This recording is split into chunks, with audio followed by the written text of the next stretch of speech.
One day I needed this kind of props in the form of wooden boxes from a popular game, in order to complement the composition for the diorama called Anubis Temple, which I once taught about on my website stanvolsky.com. And when I created these boxes, I realized that it could be useful without a diorama. For example, as a props for a photo session with action figures, or for displaying figures on a shelf.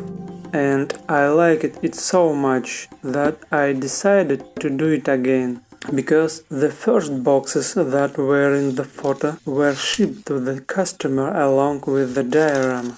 And I made new boxes and recorded the process on this video to tell you now. Crafting such boxes can be an easily simple process. You will need a minimum of materials and a few tools. As the main materials for crafting, I used XPS foam of different thicknesses. These data are now displayed on the screen. From the tools I used a model knife, hot glue and a brush, maybe as example a brush in the likeness of a scraper brush with a metal pile. I hope you will understand. Also I used a toothpick and a ruler and a marker. I haven't kept the exact dimensions that I cut the materials by, but it doesn't matter because these are just boxes. They can be any size. Isn't that right? Yeah, okay. At the beginning of the video, I cut the foam into several pieces. I glued the thickest pieces together to make them look like cubes. The thin foam was cut into the first 4 plates. Their sizes are equal to the sides of the cubes. I immediately passed these plates onto the cubes to get the dimensions of the second plates. The dimensions of the second pair of foam plates should be wider than the first, and the third plates are wider than all the previous ones.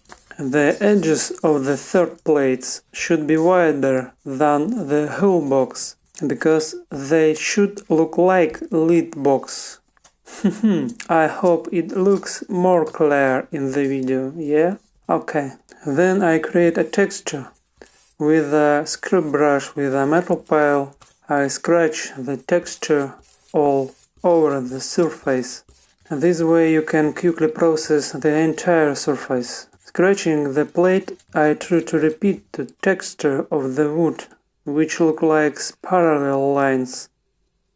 Using a sculpting tool similar to a toothpick, I make indentations, dots and wire scratches, so to add details and make the texture more realistic. Here I am using the reverse side of the model knife, scratching the chips along the edges to give stylization and aging effect. With a marker I drew strips and cut indentations on them to depict boards that go on after another. And I also press it on some areas so that the boards become crooked and different. Now this texture is ready and confidently resembles wooden boards.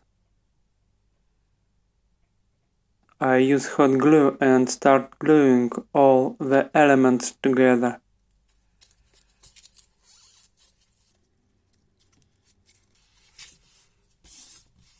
I glued thin slats behind the scenes. I didn't record it on video, but as you can see, they are there.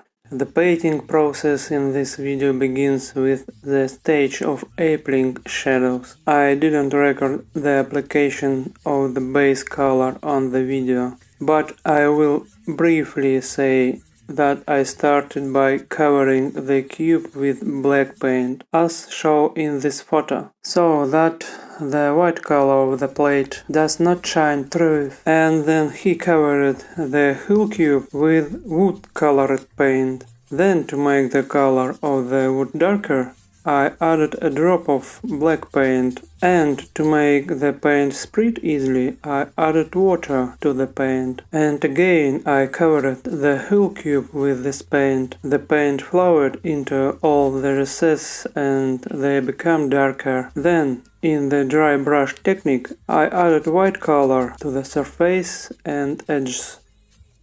For painting, I used a flat synthetic brush and acrylic paints. I took 3 colors from the paints: white, black, and a color that looked more like wood, such as ochre or light brown.